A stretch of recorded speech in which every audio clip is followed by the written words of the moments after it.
বল কি অফ করে অন্ধকারে মেহমানদারি করা যায়? বলেন, করা যাবে না। আপনি বলটা জুড়ে দিয়ে আলোতে যদি মেহমানদারি করেন, আপ্যায়ন করেন, ভালোবাসা দেন, লোকটা খুশি হবে। কিন্তু বুঝতে পেরেছি আমি একজন গরিব অসহায় ব্যক্তি, আপনি আমাকে মূল্যায়ন করছেন না, সম্মান দিলেন না। হযরত ওমর বললেন, বাবা এই লালটির বাতিটা অফ করে দেওয়া মাত্রই তুমি আমাকে উল্টো সিধা অনেক কথা বললে।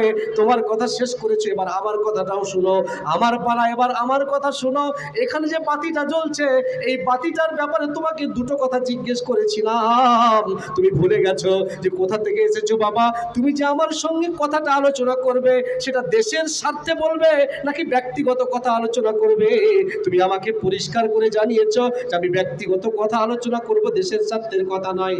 এখানে বাতিটা জ্বলছে, গরিবের টাকার তেল পুড়িয়ে বাতি জ্বলছে, এখানে অসহায় লোকের টাকার তেল পুড়িয়ে বাতি জ্বলছে, এখানে দেশের টাকার, জনগণের টাকার তেলে বাতি জ্বলছে, এখানে জনগণের টাকার তেল পুড়ছে। তোমার সঙ্গে ব্যক্তিগত কথা আলোচনা করব জনগণের টাকার তেল পুড়িয়ে? আমি হযরতে ওমর আসামের কাঠগড়ায় দাঁড়িয়ে জবাবদিহিতা করতে পারবো না, আল্লাহর সামনে জবাব দিতে পারবো না। অতএব শুনে রেখে দাও, আমি আল্লাহর বান্দা হযরতে ওমর বলছি, তুমি হাজারো রাগ করলে আল্লাহর আইনের উপরে কলম চালানোর ক্ষমতা আমি হযরতে ওমর আমার নেই। আমি তোমাকে এই জন্য বলেছি যে ব্যক্তিগত কথা না, দেশের স্বার্থের কথা। যদি তুমি দেশের স্বার্থের কথা বলতে, বাতি জ্বলতো, তেল পুড়তো, এটা আমার বাপের টাকার তেল নয়, এটা জনগণের টাকার তেল পুড়িয়ে বাতি জ্বলছে। অতএব শুনে রেখে দাও, এই টাকার তেল পুড়িয়ে তোমার সঙ্গে ব্যক্তিগত কথা আলোচনা করে জাহান্নামের লোকরি আমি উমর হতে পারবো না। আল্লাহর ভয়ে থরথর করে কেঁপে কেঁপে এই বাতিটাকে বন্ধ করেছি। ভাই এটা হচ্ছে হযরতে উমরের ঈমান। আজকে এতদিন পরে, কতদিন পরে, প্রায় কি হয়েছে গো, এত চিৎকার করে কি হয়েছে? একটু আসতে বলতে, একটু আসতে বলেন ভাই। এতদিন পরে, কতদিন পরে? এই 1400 বছর পরে। এই যে অভাব কেন দেশে ভাই? এখন অভাব আছে না নেই? অভাব নাই? অভাব আছে, ভুল বললেন। এখন বের হন, কতটি ফকির বসে আছে। জাকাত নিয়ে 1 লাখ টাকা বের হন, কতটি ফকির মিসকিন আপনার দরজায় আসছে দেখেন। কিন্তু আজ থেকে 1400 বছর পূর্বে হযরত উমর বিন আব্দুল আজিজ, যিনি 99 হিজরিতে খেলাফতি চেয়ার দখল করেছেন, বেশি দিন খেলাফতি চেয়ারে ছিলেন না, তিনার আমলটা তুলে দেখুন, কি স্বর্ণের যুগ তাই সেখানে প্রতিবাহিত হয়েছে, যেখানে অভাব অনটন কিছুই ছিল না। কেন জানেন? আজকে জনগণের টাকা ব্যয় হচ্ছে, প্রত্যেক জায়গাতে অবিচার হচ্ছে, প্রত্যেক জায়গাতে নীতিমালা খরচ হচ্ছে, প্রত্যেক জায়গাতে অসঙ্গতি দেখা দিচ্ছে, প্রত্যেক জায়গার মানুষ আমরা কি করে বাঁচবো আমরা জানি না। জালসা যারা করছেন, কমেডি যারা জালসা করছেন, বিভিন্ন জায়গায় দেখতে পাচ্ছি 25,000 টাকা, 30,000 টাকা, 20,000 টাকা দিয়ে বক্তা ম্যানেজ করছে। করেই করে না? অ্যাডভান্স টাকা ভরে দিচ্ছি। টাকা কি তোমার বাপের? 25,000 টাকা তুমি অ্যাকাউন্টে ভরে দিচ্ছ, তোমার বাপ ব্যক্তিগত টাকা ভরো। যেই টাকা তুমি তার অ্যাকাউন্টে ভরেছো, ওখানে ফুচকাওয়ালার টাকা আছে বেটা। ওইখানে তোমার একজন মানুষের ক্যাথা সেলাই করতে করতে চোখ চলে গেছে, একটা বৃদ্ধা মহিলার টাকা ওখানে আছে, একটা দরিদ্র গরিব অসহায়ের টাকা ওখানে আছে, একটা মানুষের জাকাতের টাকা ওখানে আছে। তুমি বক্তার 25,000 টাকা অ্যাকাউন্টে ভরে দিলে মানে?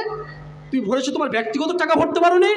আমি ওপেন বক্তব্য রেখেছি, এর পূর্বে ইন্টারনেট সার্চ করুন, ওপেন বক্তব্য রেখেছি। যারা 25,000 30,000 টাকা দিয়ে বক্তা ম্যানেজ করেছে, অ্যাডভান্স টাকা ভরেছে, তাদের কালেকশন বন্ধ করে দেবেন। জালসা কমিটি আমাকে একবার নেবেন, দ্বিতীয়বার নেবেন না, আমি পারোয়া করি না। জলসার পারোয়া কোনোদিন করি না, আজ তো করবই না ইনশাল্লাহ। কারণ যত প্রোগ্রাম আসে আমি নিতে পারি না, তো আমি প্রোগ্রাম অত্যন্ত কম করার চেষ্টা করছি, আরও কমিয়ে দেবো ইনশাল্লাহ সামনে। শরীর পারমিট করে না, আমাকে সকাল থেকে স্কুল করতে। আমি যে স্কুলে চাকরি করি, সেই স্কুলে 6,000 ছেলে মেয়ে লেখাপড়া করে, 83 জন টিচার। আমার গিয়ে স্কুল করতে আমার ঘাম ছুটে যায়। প্রোগ্রাম করি খুব সাবধানে। আজকে আছি, কালকে মালদায় আছি, আবার পরশু দিন আমাদের মুর্শিদাবাদ আছড়া মাদ্রাসায় জালসা আছে, আসতে হয়। তো আমাদের বক্তব্য হলো, নীতিমালা ইসলামকে বিক্রি করে দিয়ে, জনগণকে বিক্রি করে দিয়ে পকেটবাজি করার জন্য ওপেন প্রোগ্রাম করবেন না। আপনাকেও জবাব দিতে হবে জালসা করলেও, এটা মাথায় রাখেন আপনি। আমার কথা টেরা করা আপনাকে লাগলে আমার কিছু আপত্তি নেই, কারণ ইসলামের কথা আমাকে বলার জন্য বক্তা হিসাবে আমাকে এখানে আসতে হয়েছে। আমি আজকে কোনো কথাকে গোপন করে জাহান্নামের আগুনে পুড়তে পারবো না, পরিষ্কারভাবে জেনে রাখুন। এবং আমি ভয় পেয়ে কোনোদিন কথা বলি, আমি যথেষ্ট কোরআন হাদিস তদন্ত করতে জানি। আমি মাদ্রাসার জামিয়া মাদ্রাসার 8 বছর মুসলিম পড়িয়েছি। আমি তদন্ত করে কথা বলার চেষ্টা করি। ভুলভাল কথা বললে আল্লাহর কাছে ক্ষমা চাইবো, আপনার কাছে ক্ষমা চাইবো ইনশাআল্লাহ, কিন্তু যেটা বলবো সেটা তদন্ত করে বলার চেষ্টা করছি ইনশাআল্লাহ। আপনার ব্রাদার ইসলাম, একটা কথা মাথায় রাখুন, আপনারা দুঃখ পেলেন, কষ্ট পেলেন, একটু শুনুন, আমি শেষ টাইমে বলি। আচ্ছা ঠিক আছে, আচ্ছা বলছি করবো ইনশাল্লাহ। জনগণ বসে আছে, কিছু বক্তব্য শোনায়, কিছু একটু শুনে একটু আমি করবো। আমাকে টাইম দেন, আমি ঠিক করে দেবো। আমি আপনাকে বলতে হবে না, আমি ঠিক কালেকশন করে দেবো ইনশাল্লাহ। ভাই কি ভয় শোনাবো তো আরো? তাহলে তাহলে শুনি, আপনারা শুনেন একটু। আমি বহু কষ্ট করে এসেছি, দুটো কথা বলার জন্য এসেছি ভাই। এবার বলি আপনাদের সামনে, তো দেশে অভাব ছিল না, এখন অভাব হচ্ছে কেন? আপনি বলছেন অভাব নেই, আমার বাপজি বললো অভাব নেই, আমি বলছি অভাব আছে। এত ফকির গরিব হবে কেন? একটা বাড়িতে টাইলস এসি আর একটা ফকির রাস্তায় দাঁড়িয়ে চাচ্ছে কেন বলেন? কেন জানেন? সব টাকা এক জায়গায় জমা হয়ে যাচ্ছে, সব টাকা বলেন বলেন এক জায়গায় জমা হয়ে যাচ্ছে, বাকি মানুষ গরিব হয়ে থাকছে। এটা হচ্ছে সব থেকে বড় সমস্যা। ওমর বিন আব্দুল আজিজের যুগে একটা মানুষ জাকাত দেবে, জাকাত জাকাত জাকাত, 3 দিন যাবৎ ঘুরছে 5,000 টাকা নিয়ে, জামা কাপড় ময়লা হয়ে গেল, রাস্তা ক্লান্ত হয়ে বৃক্ষের নিচে আশ্রয় নিয়েছে, আর ঘুরতে পারি না, গরিব খুঁজে পাচ্ছে না, ফকির খুঁজে পাচ্ছে না, এইভাবে বৃক্ষের তলে আশ্রয় নিয়ে বসে আছে। দেখছে দূর থেকে একটা মানুষ জামা কাপড় ময়লা পরিধান করে চলে আসছে, ওকে জড়িয়ে ধরে বলল, মনে ভেবেছে লোকটা গরিব যেহেতু জামা কাপড় ময়লা, তখন বলল, ভাই এই জাকাতটা নিয়ে আমাকে একটু ছাড়েন না। লোকটি বললেন, ভাই কত টাকা আছে? বলে 5,000 টাকা আছে, 3 দিন যাবৎ ঘুরছি। বলে, ভাই আমার জামা কাপড় ময়লা দেখে আপনি গরিব মনে করছেন, 10,000 টাকা আছে, 5 দিন যাবৎ ঘুরছি, বাড়ি ঢুকতে পারিনি, আমিও জাকাত দেওয়ার জন্য খুঁজছি। বাটা আজকের ডেটে অভাব এলো কোত্থেকে? অভাবটা আসলো কোত্থেকে? অভাব কোথা থেকে এসছে শুনবেন। ওমর বিন আব্দুল আজিজের যুগে অভাব ছিল না। কেন? ওমর বিন আব্দুল আজিজ হঠাৎ করে একদিন তার স্ত্রীকে বলল, স্ত্রীর নাম হচ্ছে ফাতেমা। সেই প্রেক্ষাপটে বাদশাহ হেশাম, বিশাল ধনী মানুষ, ওই বাদশাহ হেশামের মেয়ে ফাতেমাকে বিয়ে করেছিলেন কে? ওমর বিন আব্দুল আজিজ। বিয়ে করার কিছুদিন পরে হঠাৎ শাহাদাতের আঙ্গুল তুলে দিয়ে বলল, ফাতেমা তোমাকে তালাক দিলাম, তুমি ডিভোর্স নিয়ে বাপের বাড়ি চলে যাও। ফাতেমা বলছেন, স্বামী আমার, জানি না কি কারণে আপনি আমাকে ডিভোর্স দিলেন, কি দুঃখ পেলাম, কি বেদনা পেলাম ভেতরে। ঝগড়া হলে মানুষ ডিভোর্স দেয়, কষ্ট হলে মানুষ ডিভোর্স দেয়, স্ত্রী কথা না শুনলে মানুষ ডিভোর্স দেয়। স্বামী জান আমার, আমাকে ডিভোর্স দেওয়ার পিছনে কারণটা খুলে বলবেন, কি কারণে ডিভোর্স দিচ্ছেন, আমাকে তালাক কেন দিচ্ছেন, কেন আমাকে ছেড়ে দিচ্ছেন, দয়া করে বলেন। আমিরুল মুমিনিন হযরত ওমর বিন আব্দুল আজিজ বললেন, ফাতেমারে, গাড়ির যদি একটা চাকা ছোট হয় আর একটা চাকা বড় হয়, গাড়িটা চলবে তুমি বলো? ফাতেমা বললেন, জি না, চলবে না। ওমর বিন আব্দুল আজিজ বললে, ফাতেমা তুমি হচ্ছে বাদশাহ হেশামের বড় লোকের মেয়ে, আর আমি হচ্ছি সামান্য দেশের চাকর খাদেম। বাদশারা নিজেকে চাকর খাদেম মনে করতেন সেই প্রেক্ষাপটে।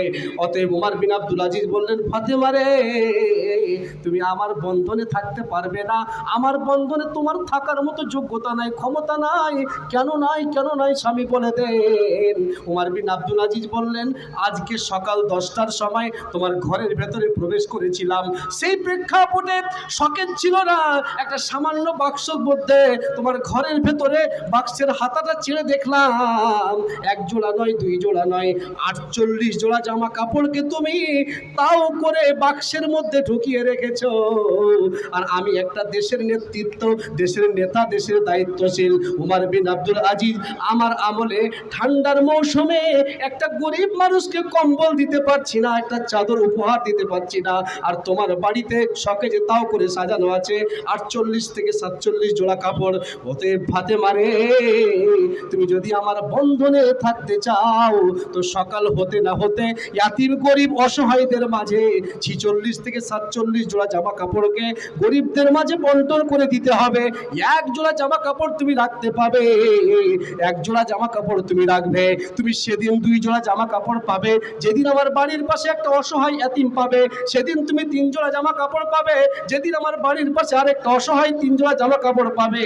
অতএব ফাতেমা তুমি শুনে নাও, কর্ণপাত করে শুনে নাও, কর্ণপাত করে শুনে নাও, কর্ণপাত করে শুনে নাও। আমি তোমার মতো স্ত্রীকে 48 জোড়া জামা কাপড় তাও করে শোকেজে সাজিয়ে